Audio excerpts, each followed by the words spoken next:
Hello, air signs. Let's see what the upcoming weekend has in store for you. And it could be about pretty much anything. Love, finances, friendship, trips, whatever comes up. We'll have 4 separate spreads in this reading. The first spread is for all of you. It's like a bonus, and then there's going to be a separate spread for every air sign individually. Timestamps should be in the description box down below. Please like, share, and subscribe to support this channel. This first spread is for all air signs. We have the Queen of Wands clarified by the 2 of Cups, the 3 of Wands, the Fool clarified by the 9 of Cups, and we also have Judgment on the bottom of the deck. You could be dealing with a fire sign, Aries, Leo, Sagittarius. So you're dealing with this Queen of Wands, the very first card that came out, so it could be a fire sign, Aries, Leo, Sagittarius, or somebody with a lot of fire in their chart. The Fool, by the way, further down, is an Aries, major arcana card. This spread can be about love, it can be about friendship, work, business, living situation, relatives, what have you. Even though the Queen of Wands themselves is clarified by the 2 of Cups, the 2 of Cups can be interpreted as a love card. It is a card of a soulmate connection. It is a card of when 2 people are on the same page. But it's also a card of a handshake. When it comes to work, business, and finances, for example, in my weekly readings, I usually interpret the 2 of Cups as the handshake card, right? And there's some kind of a decision that needs to be made. Either this person, the Queen of Wands, is making a decision, you're making a decision, both of you are making a decision of some sort, okay? Because we have the Judgment card on the bottom of the deck. Judgment could be a card of somebody coming back from the past, but it's also a card of having to make a judgment call, right? The 3 of Wands right next to the Queen of Wands.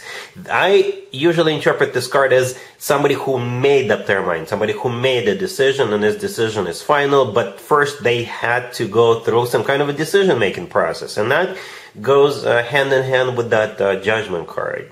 And that decision will be to try something new, to try something together, to go somewhere, just be spontaneous or what have you. Because the Fool clarified by the 9 of Cups, yeah, the Fool is like a card of being spontaneous. It's a card of just jumping right in, trying something new. It could be a card of second chances, by the way, for some of you. The 9 of Cups clarifying it is a card of a wish come true and satisfaction, and it's also a card of maybe some kind of an event. Alright, so yeah, I like this. I like this. There's going to be a decision that has to be made, and it's going to be all good. All good between you and this Queen of Wands, or whatever it is you're deciding to do. Alright, cool. Gemini, we have the Knight of Wands clarified by the 8 of Wands. We have the 4 of Pentacles clarified by the 6 of Pentacles. We have the Empress, and we also have the Ace of Cups on the bottom of the deck. You could be dealing with a fire sign, Aries, Leo, Sagittarius. We also have Libra, Taurus, or you could be dealing with absolutely any zodiac sign. I got a little worried when I saw that Knight of Wands, to be honest with you, Gemini. But I think it's alright. I think it's going to be alright. Some of you could be dealing maybe with a younger person, younger than you. Not necessarily. It could be young at heart.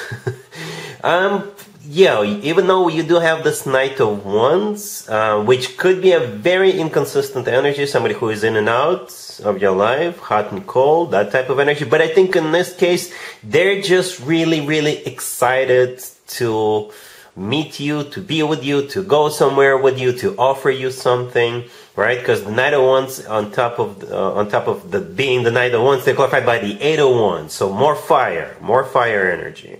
The 8 of Wands is the Cupid's arrows card. All right, it's also a card of literally going somewhere. It's a card of communication. You know, it's one of the fastest cards in the deck. So I think this person is just super excited to get the show off the ground, to get the show on the road with you. Right? And I also like that Ace of Cups on the bottom of the deck. Like I said, the 8 of Wands could be interpreted as the Cupid's arrows card, and the Ace of Cups is kind of a confirmation of that, right? The Ace of Cups is all about true, genuine, authentic love. In the middle, we have the 4 and the 6 of Pentacles. So that's what's interesting about this reading. Yeah, it does start with that Knight of Wands, the inconsistent energy, but we do have other elements on the table, right? That Ace of Cups we just talked about, and now we have those 2 Pentacle cards in the middle, okay? And I think this person is just, at this point, is going to be like borderline possessive of you. The 4 of Pentacles could be a card of borderline possessive, wanting to hold on to someone and never let them go.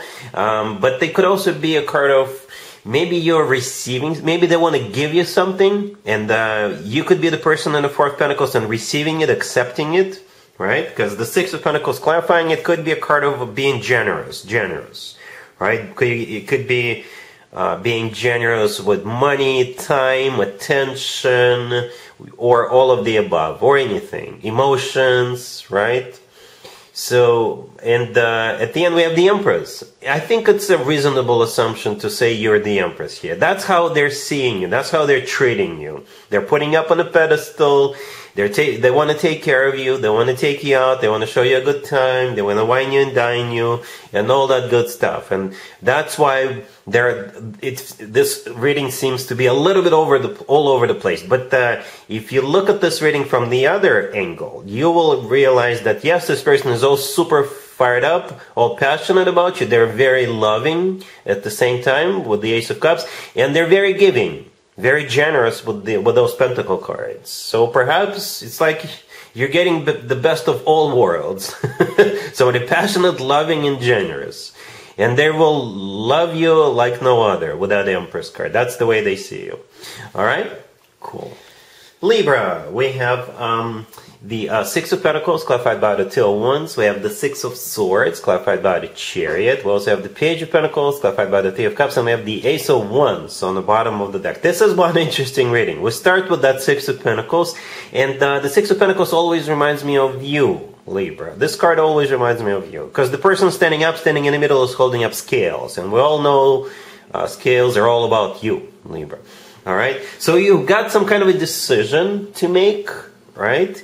And then you may decide to go somewhere, or you may decide to buy a new car. Alright? And at the end, perhaps you're going to be, I don't know where you're going. If you're buying a new car, you could be celebrating this purchase. You could be like, hey, I got a new car, let's have a good time and celebrate. Or maybe you're deciding to go somewhere to some kind of an event, party, some kind of a gathering, and you could be going long distance or short distance. I don't know. It could be like, yeah, that's pretty much what's going on. A decision, right? And then you're going to go, or you're going to buy the car, and then you're going to celebrate. Alright, that's pretty much it. But the Ace of Wands on the bottom of the deck, I think you're getting super excited about this. Yeah, the Ace of Wands is the most passionate ace out of all four aces, and you could be getting passionate about a person, situation, an object, or a party, or what have you, your job, work, you know. With the Six of Pentacles and the Two of Wands in the beginning, yeah, you gotta make some kind of a decision, some kind of a choice. Alright? The Six of Pentacles could also be a card of like money, generosity, right? But the Two of Wands clarifying it is definitely you having to make a choice, and in the middle with the Six of Swords and the Chariot, you're definitely going somewhere. You could be choosing between a couple of people, by the way, and perhaps you're deciding to move forward with one of them. Right? The Chariot in the middle could be a Cancer, but the Chariot is one of the fastest cards in the deck, and the Six of Swords clarifying it also symbolizes movement, or moving forward, or with something. And the Page of Pentacles clarified by the Three of Cups, you will have a reason to celebrate. Whatever is going on, I think at the end of the day, you will have a reason to celebrate with that Three of Cups. It could be a reunion, by the way. Maybe it's a reunion with somebody. And the Page of Pentacles, you could be buying a ticket, right? Or it could be, you may have to like bring something with you. Some of you could be going to a birthday party. I don't know. Let me know how this plays out for you. But this looks exciting. Alright? Cool. Aquarius. We have the King of Wands, clarified by the Ace of Pentacles. We have the Queen of Swords. We have the Page of Pentacles, clarified by the Wheel of Fortune. And we also have the High Priestess on the bottom of the deck. You could be dealing with a fire sign, Aries, Leo, Sagittarius. Gemini had a bit of a similar reading. Their reading started with the Knight of Wands. You are starting with the King of Wands. Okay? And your reading is mostly like very serious, grounded energy. Very serious, grounded. Because the King of Wands is clarified by the Ace of Pentacles. It's no joke. No joke. No joke. I think this person knows what they want, and they're gonna let you know. They're gonna let you know what they want, and what they want is something serious. Or maybe if this is somebody who is already in your life, maybe they want to give you something, like literally give you something, right? The High Priestess on the bottom of the deck, it could be a card of intuition, but it's also a card of a secret, so maybe it's a surprise. In this case, it is a major spoiler alert, right? Yeah, the High Priestess is a bit of a secretive energy. The Queen of Swords in the middle, I assume that's you, right? I assume that's you. I think it's a reasonable assumption. And at the end, we have the Page of Pentacles clarified by the Wheel of Fortune. The Page of Pentacles, again, similar to the Ace of Pentacles energy, right? The Page of Pentacles could be tickets to a show, tickets to a game, tickets to get on a plane, to fly out somewhere, to go somewhere. It could be a gift certificate to go somewhere. I don't know, tickets to a movie, theater, what have you. Right? The Wheel of Fortune clarifying it. This card could be interpreted as literally going somewhere. Or maybe the Wheel of Fortune is either a start of a new cycle or taking it to the next level and starting a cycle on the next level up. Okay? For some of you, it could be like a super major spoiler alert. If this is somebody who is already in your life, yeah, it could be a marriage proposal. Right? Because the Ace of Pentacles sometimes comes through as a marriage proposal card, and the Page of Pentacles, since it could be something tangible, something you can touch, and something like a piece of jewelry in a box qualifies, because you can touch it. Right? It could be a key to their place. Right? Maybe they want to give you a set of keys and tell you, hey, you're welcome to come and go as you please, as you wish. So yeah, it feels a bit of a secretive, but it's as serious as it gets. They've got serious intentions. This King of Wands got serious intentions for you, Aquarius. All right? Cool.